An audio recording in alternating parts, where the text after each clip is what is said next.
السلام علیکم ورحمت الله. زه شبیر احمد امین یم او تاسو ته د امیزون د سیریز چې کوم مونږ شروع کړی دی او په دغه کې تاسو ته ښه راغلاست وایم.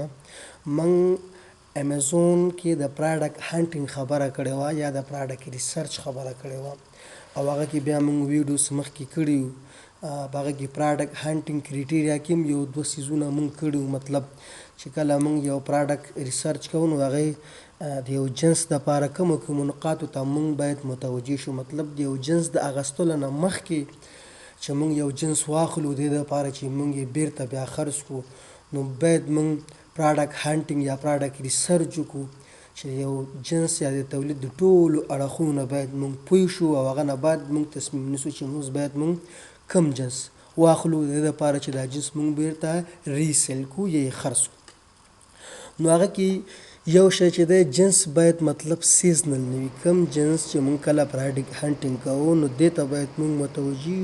متوجه شو چې کم پراډکټ باید سیزنل نه وي، مطلب موسمي نه وي. ګوره کله د بګنر دپاره دا خبره بیا ډیره زیاته ضروري ده ځکه چې اوس کله مطلب یو فرض کړه دا کوډ نو دا اوس مونږ اخلو او چې کله یې مونږ اخلو نو خامخا یو شخص چې هغه بګنر لیول کې وي او هغه تر څو چې دا انتقال صورت نیسي او هلته به مونږ نه موسم تیر شوی وي بیا به دا جنس د امازون په ویر هاوس د امازون په ګودام کې پروت وي او کله چې جنس یا تولید خرڅ نشي او د امازون په ګودام کې پروت وي نو په مونږ باندې د هغه مصارف راځي، په مونږ باندې د هغه فیس راځي. نو چې کله فیس په جنس باندې ډیر شي نو مطلب دا دی چې دغه تمام شد قیمت ډیریږي او بالاخره موږ له تاوان سره مخ کیږو. نو دغه ټکي ته موږ او تاسو باید ډیر متوجه شو چې جنس باید سیزنل نه وي. کله چې موږ پراډکټ هانټینګ کوو دغه نقطې ته باید موږ ډیر متوجه اوسیږو چې جنس باید سیزنل نه وي، موسمي نه وي. بل جنس کم جنس چې موږ مطلب جنس باره کې تحقیق کوو کوشش باید وکړو چې داسې جنس پیدا کړو چې هغه خطرناکه نه وي، د یو چا د مطلب د یو چا مال دپاره خطره نه وي یا د یو چا د جان دپاره خطره نه وي. بعضې څیزونه داسې دي چې هغوی مطلب د هغوی نه د اور لګېدو امکان وي. نو امیزون هغه څیزونه هم دغه امیزون چې ځان سره په خپل ویر هاوس کې ږدي نو هغه د هغه ډېر زیات مطلب کرایه اخلي، ډېر زیات فیس اخلي. نو چې کله یو جنس موږ او تاسو نه ډېر فیس واخیستلی شي نو بیا موږ خو هر کار چې سړی کوي د ګټې دپاره کوي. نو زموږ او ستاسو نه یوازې دا چې ګټه وکمیږي بلکې کیدای شي له تاوان سره مخ شو. او جنس باید داسې جنس نه وي یا تولید باید داسې یا پراډکټ باید داسې نه وي چې هغې زر ماتېدونکي. داسې یو شی موږ واخلو چې هغه ډېر زر ماتېږي. نو دغه جنس خامخا چې اوس موږ د علي بابا نه یا بل ځینه اخلو او تر څو چې خپله هدف ته رسیږي نو لاره کې خو دې جنس ته ډېر سفر ورته رغاړي، کیدای شي هملته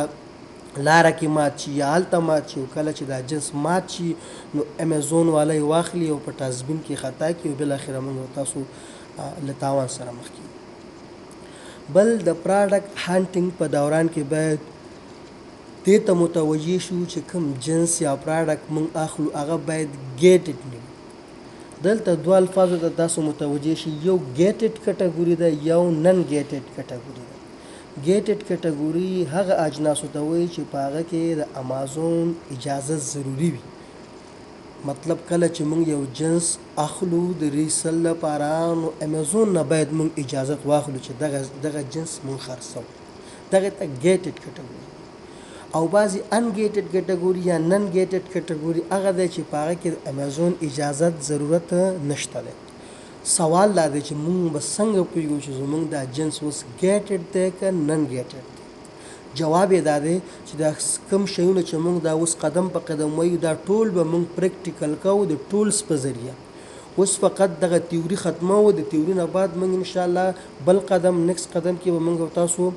د هر یو څیز د ټولز په ذریعه هغه موږ عملا ګورو چې هغه کې موږ سره پیډ ټولز هم شته دی او مطلب فری ټولز هم شته. بل به کله چې پراډکټ هانټینګ موږ او تاسو کوو دې خبرې ته باید متوجه شو داسې یو جنس باید انتخاب نه کړو چې هغه ایکسپایري ډیټ ولري. مثلا که یو جنس ایکسپایري ډیټ ولري او هغه موږ نه په امازون کې خرڅ نشي، یو خو په هغه باندې د امازون د ویر هاوس فیس راځي هغه د بلا ورپسې کله چې دا جنس ایکسپایر ډیټ شي مطلب تاریخ یې تیر شي نو امازون والا هغه جنس راواخلي ډسټبین کې خطا کړي چې تاسو ټوله سرمایه ډوبه شوه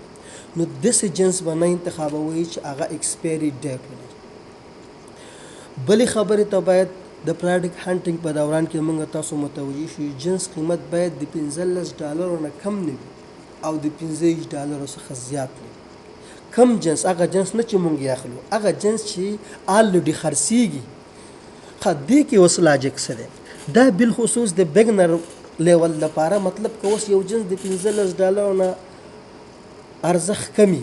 هغه باندې مصارف هم راځي او مطلب ترانسپورټیشن او د امازون فیس نو هغه زموږ او ستاسو ګټه ډېره زیاته کمه پکې کېږي او که د $15 نه مطلب دغه نرخ زیاتي نو هغه کېدای شي بیا موږ او تاسو نه څوک وانخلي نو بګنر لیول لپاره دغه ټکي ته متوجه کېدل ضروري دي. خو دغه خبره تاسو ذهن کې وساتئ چې دغه 15 او 15 د هغه نرخ نه دی چې مطلب کم نرخ یې موږ د سپلایر نه اخلو د هغه جنس دی کم چې آلریډي ښار کې خرڅیږي. بل جنس ریویو باید د 1500 نه زیات نه وي. کم جنس چې کله موږ پراډکټ هانټینګ کوو پراډکټ ریسرچ کوو نو کله چې زموږ او ستاسو مخې ته یو جنس راغی نو یو ښه تولید مخې ته راغی او موږ اراده وه چې یاره دغه تولید زم راواخلمه ریسورس یې کمه را پیدا کړم او خرڅ یې کړم نو هغه کې باید دغه ټکي ته موږ او تاسو متوجه شو چې د هغه ریویو باید د 1500 نه زیات نه وي. ریویو څه شی دی ریویو دې ته وایي چې کله یو څوک یو کسټمر یو جنس واخلي او دغه نه بعد هغه کمنټ وکړي چې دغه جنس یا ښه دی یا ښه نه دی نو دغه کمانډ ته چې کله هغه جنس باره کې کمنټ کوي نو دغه ته ریویو وایي. دا باید د 1500 نه زیات نه وي خو دا هم د قرآن ټکی نه دی مطلب دا ډیپینډ کوي. ښه بله خبره دا ده دې کې چې کله مطلب یو جنس یا یو تولید موږ او تاسو هغه باندې پراډکټ هانټینګ کوو هغه باندې مطلب پراډکټ ریسرچ کوو باید هغه میاشتنی عاید باید د $10,000 څخه مطلب زیات وي. کوم میاشتنی عاید چې ده دا باید د منتلی انکم هغه باید د $10,000 نه چې وي زیات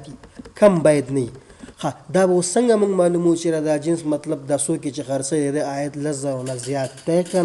که کم دی نو جواب یې دا دی چې ما تاسو سره مخکې دا خبره شریکه کړې وه چې دا به موږ نیکسټ ویډیو کې د ټولز په ذریعه معلومو. بله خبره پکې دا ده چې کله موږ پراډکټ هانټینګ کوو پراډکټ ریسرچ کوو د یو جنس میاشتنی خرڅلاو باید د 1500 دانو نه دا جنس باید ډیر زیات خرڅ شوي وي.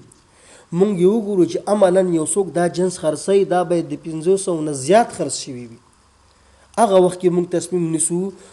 چې ټول مطلب چې ټول دا ریکوایرمنټ پوره شو بیا مونږ تصمیم نیسو چې دا مونږ اوس خرڅ کړو او که خرڅ نه.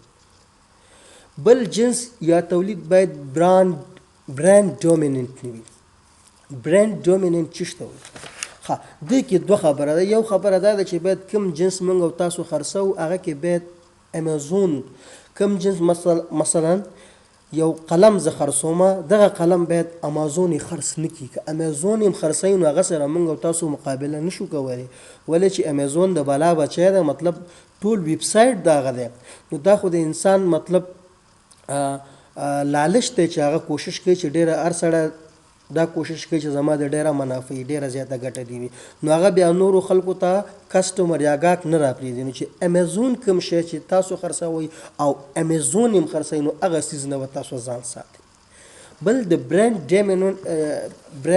ډومیننټ نه دا مطلب هم دی اوس لکه یو بوټان دی نو بوټان چې کله تاسو هم خرڅوئ او بل ته باټا والا هم خرڅوي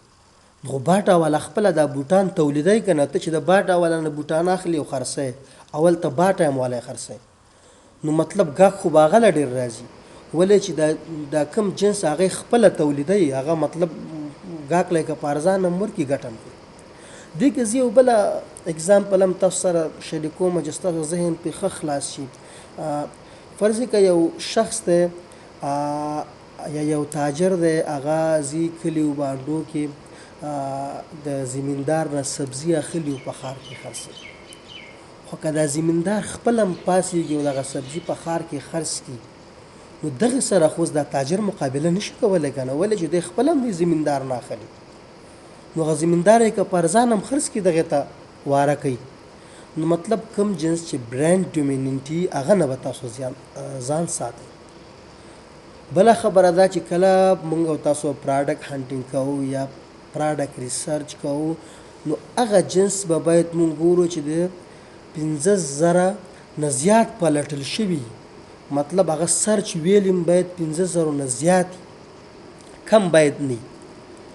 او آخري خبره دا ده چې د پراډکټ سی بی آر مطلب دا باید 600 نه کمی زیات نه دغه پراډکټ سی بی آر کې څه خبره شته ده نو دغه کې نیکسټ ویډیو کې زه کوشش کوم چې دغه باره کې زه بحث کوم ویډیو ستره نشي خو یو لنډ شانتې دغه تاسو سره پکې شریک کوم چې پراډکټ سی پی آر دی ته وایي چې